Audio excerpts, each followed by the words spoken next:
Hello everyone, Floppy Waffles 69 here, and welcome back to the channel, guys. Today I do indeed have a full deep dive review of the brand spanking new Royal Navy light cruiser here at Tier 9, the Aberdeen. The Aberdeen can be obtained in the Armory as of right now via Admiral bundle. There is no gambling option, which is good, but this ship is going to cost you well over 100 USD. Equivalent to, I think it's like 29,000 and some change doubloons, which again is over $100 here in United States currency. And then obviously it's an Admiral bundle, so it means you don't just get the ship, you get a bunch of other shit in order to inflate that price. Again, I know we don't like gambling in this game. I am one that is included in that. And again, I would much rather have a direct purchase option. The only problem is that when I say direct purchase option, I would rather just have the ship rather than all this other shit that realistically speaking we don't want as the player base. We just want the ship because that's what we want. We don't want all the other fluff. Anyways, I digress. The Aberdeen. This is the brand spanking new premium that Wargaming has dropped for us to potentially get our hands on. As you can see, I do have this ship. I obtained this ship via ways. I'm not going to go into that, but now I'm going to review the ship so that, you know, I can basically give you the information you need to whether or not justify, hey, sure, I'm going to drop over 100 US dollars for one ship in Admiral bundle, or maybe I'm going to wait a little bit, potentially 6 months to a year when this ship will inevitably make its way back into the premium store. This is a tier 9, I believe is an uncommon. So if we have patience, you know, we don't have to get it right now, that FOMO, all that shit, you know, FOMO shit, we will eventually be able to repick this ship up back or further on coming to the year, probably closer to around Christmas time. Again, I'm not going to get into the whole ship rotation thing because that's not what this video is. This is just a review on the Aberdeen. So basically, here we go. What is the Aberdeen? What do I think of the Aberdeen? These are all questions I'm going to be answering here, so look no further. Let's get into it. The Aberdeen, basically, from what I can conclude, is an Edinburgh hull. Up at tier 9, you take off those triple mounted 152s and instead you pick up these double mounted 152s similar to that of the Minotaur, right? Now, I know what you're thinking. You're probably saying, oh, wow, Minotaur guns. This thing's going to have insane AP DPM. This is going to be crazy. This has got to be like a tier 9 Minotaur. Incorrect. This is not a tier 9 Minotaur. I can very much conclude that. And if anyone's trying to tell you that this is a tier 9 Minotaur, I would say they're pretty much wrong. That's not what you're getting. That's not what this is. In my opinion, even if we're comparing this to other ships in the game, what does this ship's play style kind of play like? And actually, we're going to go drop it down to tier 8, and I'm going to compare it to something like the Belfast 43.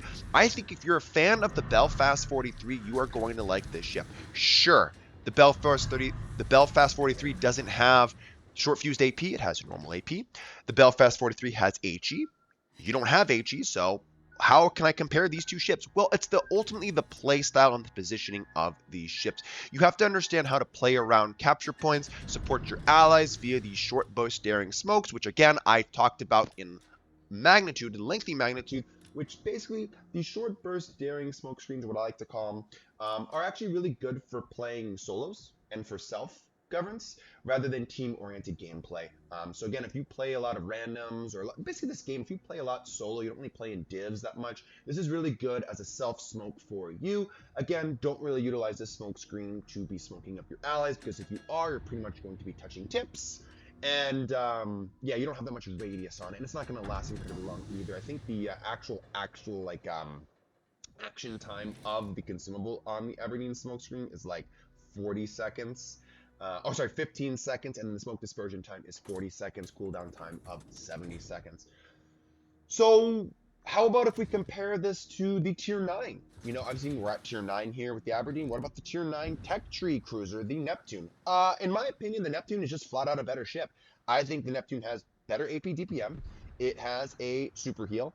It's a little bit more flexible, and it can choose between a 10-kilometer radar or a smokescreen. And that's kind of the main gimmick you're getting here with the Aberdeen, is basically you have a slightly worse Tier 9 in my opinion, like Neptune up to Edinburgh, that has the ability to not only take smoke but also have radar at the same time. This is a 9-kilometer radar. I believe with a max stealth, stealth build or concealment build on this ship, you get your concealment down to like 9.4, 9.5 kilometers. So you have about that 400 meter to 500 meter gap between your radar and your stealth detection.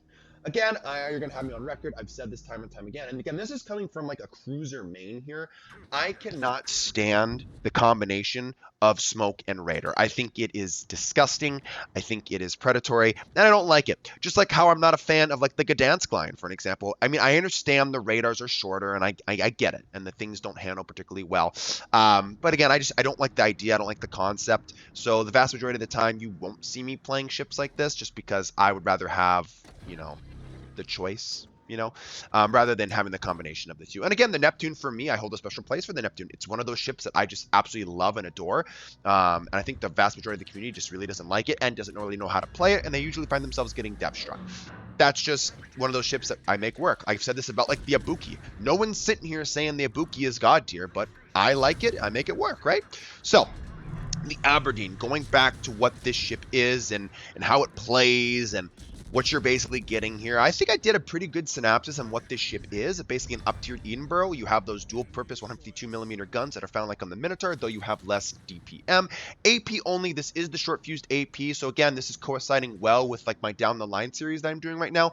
Again, if you're new to the channel and you're stumbling across this video, I have multiple playlists on my channel that I go through down the lines of certain lines, and I go through each ship starting at tier 5 or wherever that line technically starts, and I give you in-depth review and commentary on how I build those ships, how I play those ships, and kind of what we learn by each tier by tier by tier until we get to the tier 10. And right now, sure as shit, I am actually on the Minotaur. So this is a perfect release kind of date, time to do a review on the HMS Aberdeen. Another thing on the Aberdeen is you do have these torpedoes. These are very similar to the Edinburgh torpedoes, on the Edinburgh. Pretty much identical, actually. You have two launchers, one per broadside, and they are center mounted, and they are three torpedoes.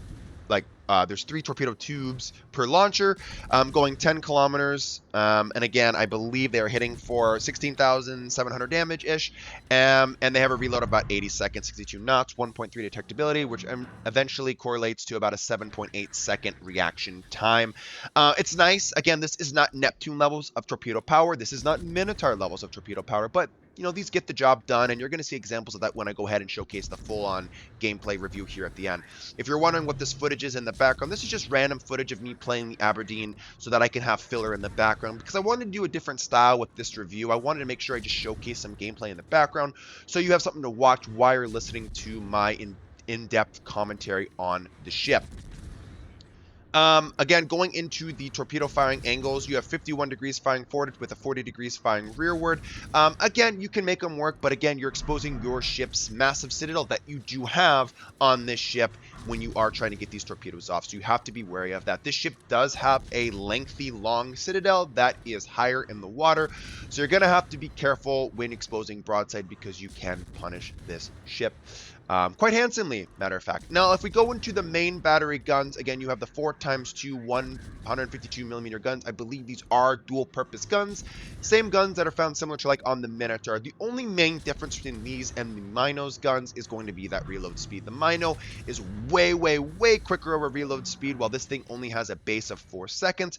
Again, you can take the 6th upgrade slot to go ahead and get that reload down even further. But basically, your AP DPM's coming around that 384,000 mark, and your range is of 15.8 kilometers, which isn't bad either. Now, one thing that is nice about this ship is you have those super fast turret traverse. You can always maintain your basically your guns on target at 4.7 seconds, which is great.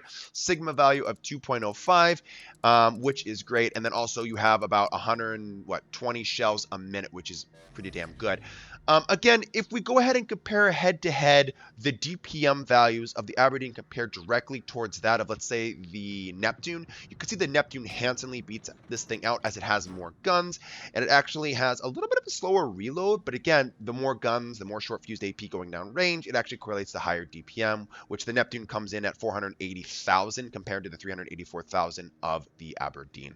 So not too bad. Now, if we look at the AP shells, again, these have the threshold of 12 millimeters and that really short fuse time of 0.005 seconds. These are awesome. They have a maximum damage of 3,200 damage. Again, the initial speed is fairly slow, so you're going to have to lead your target. Maybe zoom out one notch on your mouse wheel. And again, the penetration isn't bad either. If we go out to maximum range, which is around 16 kilometers, you have about 95 millimeters of penetration, which ties out of the Neptune. And again, the sweet spot for this thing is around that 10 to 13 kilometer range, which again, at 13 kilometer range, you have about 109 millimeters of penetration. If you do get in close or find yourself in close like scenarios, like about 8 kilometers to other cruisers, you can citadel them. It depends on the cruiser and the angle, of course, but they do have 156 millimeters of penetration, which is quite nice.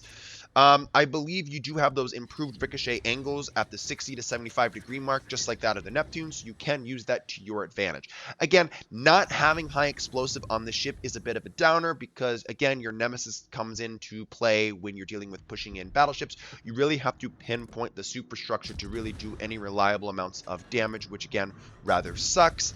Again, if destroyers are running away from you, you have to make sure you have to land them on their superstructure and go through their deck, because if not, there is a good chance you will ricochet because they're actively maneuvering and they are a smaller target anyways, which can be a bit of a problem to deal with at max range on this thing.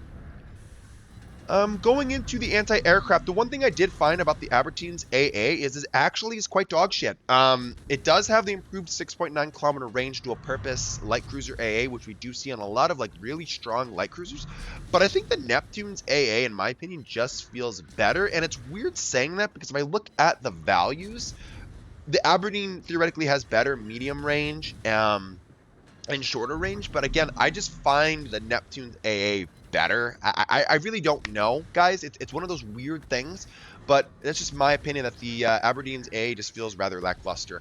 And it could come down to maybe the flat count. You only have 4+1 on the Aberdeen, whereas the Neptune, you have potentially 6+3, which is actually not that bad, guys. And that's what translates. Again, we know that flak is your main damage dealer when it comes to the anti-air. Now, again, a big difference on the Aberdeen and Neptune is that you actually, on the Neptune, have the normal smoke screens, and you actually do have access to that hydroacoustic search, plus that 10-kilometer radar. Again, you have to choose between the smoke and radar, whereas on the Aberdeen, you actually get both. But again, the contrast, the trade-off is you do have that short burst smoke screen, so it's good to single-use pop-up, farm, do what you need to do, and then you have to move on. You can't just sit there and linger, which again does work in your favor because you don't have access to the hydroacoustic search, so it should theoretically be training or teaching you to, hey, let's move on. We don't want to be sitting and lingering in our smoke because we don't know what's on the outside of that smoke screen and how many torpedoes we have our way, whereas the Neptune kind of gets a little bit of a heads up with that hydroacoustic search procced. Again, the Neptune does have access to that super heal, which can repair up to 40% of its max HP, and it does heal back some greater amounts of damage dealt to the Citadel, I believe 50%, whereas the Aberdeen does not have access to that at all in the slightest. So again, it's just a standardized heal. You're not going to have as much comfort in the back of your mind if you do happen to slip up and take a Citadel here or two. You're pretty much going to be limited to what you can recover, which again is a downer, but great to see for balancing purposes. I don't always like them throwing on all these super heals and all this shit on cruisers because it's just flat out power creeping other premium ships and other ships in this game, and it's good to see that Wargaming went the extra mile there and made the right call about not putting a super heal on the ship because this is Royal Navy and it is a light cruiser. They could have easily done that, but again, I really applaud them for doing those right balancing tweaks on this ship. But yeah, guys, that's pretty much the Aberdeen. As you can see, we move on to the second battle. And this is actually the full review of a battle for you to kind of understand like what you're going to be getting in the Aberdeen. This is a terrible matchmaker for us. We are finding ourselves in a CV game with super ships. This is incredibly hard, but we are going to have to do something to make this ship work. And the first things first is what I'm trying to do is I'm trying to go ahead and spot, or not really spot, but go ahead and push up with my GQ Johnny to supply radar coverage to the cap that we know the Jaeger is in. Now, this is obviously incredibly sketch because I know I have big old battleships kind of in the middle of the map on the enemy's flank there, or enemy's side, and I know I have a Colbert, and all these ships could have easily smoked me and eliminated me from the game right off the get-go. But I guess I was a little bit lucky that their guns weren't trained on me. They could have been on reload, and I was able to go ahead and sit in my smoke screen as well to have a little bit of immunity. Again, the big threat here is that pesky little CV, because that pesky CV will keep me spotted for all those big ass battleships on the enemy team, which will kill me. But if you break it down, what's actually killing me is the aircraft carrier, because he will keep me lit. Again, they can't shoot what they can't see, and the CV's there to go ahead and void that concern essentially for them. Again, you can kind of see that once you run into tier 10 aircraft carriers, even with something that has weaker planes like the Manfred Richthofen, it's interesting because my AA does shoot the occasional plane down here and there, but honestly speaking, guys, your AA is not that good, and I really think it comes down to that flak accuracy and the amount of flak I'm throwing up. Now, I do have an 18-point commander on this thing, and I will go ahead and I showcased the build on this ship before I started this battle, so at least you got a little idea about how I build this thing and kind of what I'm going for on this thing.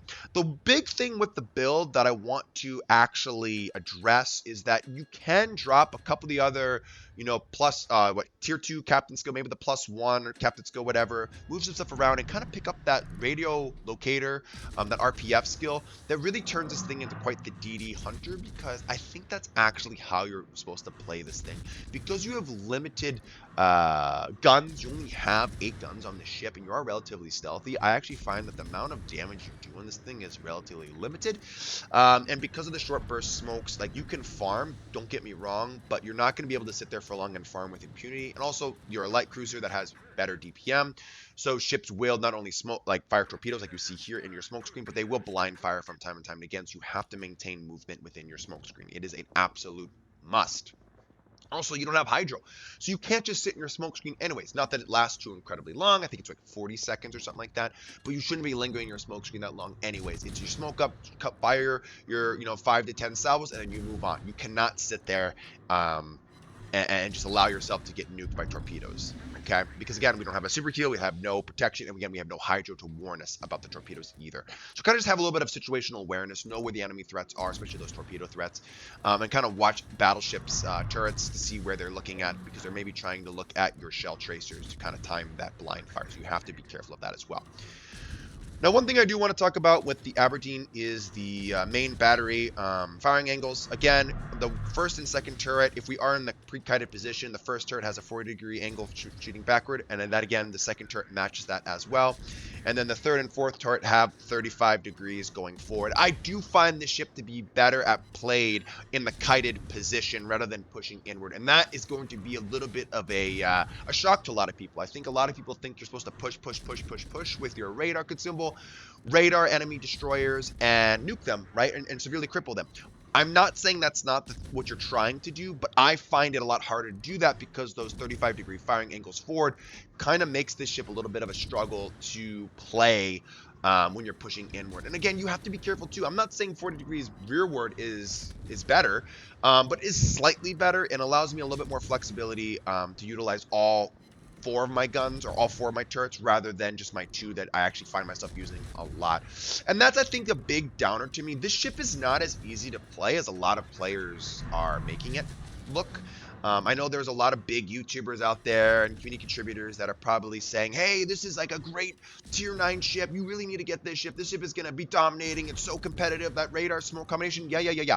I understand what you're saying, but I think when it comes to random battles, this ship isn't going to be as effective. It will be good, but it's not going to be as effective and as easy to play as a lot of players are making it seem. Matter of fact, I would go as far to say the Aberdeen is going to be very good in competitive game modes, as we see like ranked, for example. I think this will be a great ranked ship to play, but not as good in randoms as we think. Matter of fact, if you're sitting there and you're on the fence and you're saying, do I buy this ship? Do I pick this ship up? This is my best advice I can tell you, okay? This is what I think. I think you should not pick up this ship at all and see when it gets reintroduced to the game for what price it's going to be, which again, all tier 9 ships in this game should be roughly around, is it like 18,000 doubloons, something like around that? And just wait to utilize your coupon then. This is not a ship you need right now.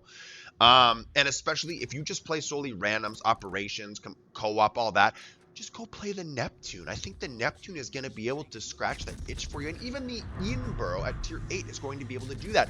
But if you have your mind set on a premium ship, you're like, I want a premium Royal Navy light cruiser that is like this, then get the Belfast 43. You can't go wrong. It's almost an identical play style, just with the ability to shoot HE and AP, but you don't have access to the short fused AP, and your reload is a little bit longer. That's the big major difference between the two ships. And in the tier 8, it's going to be cheaper.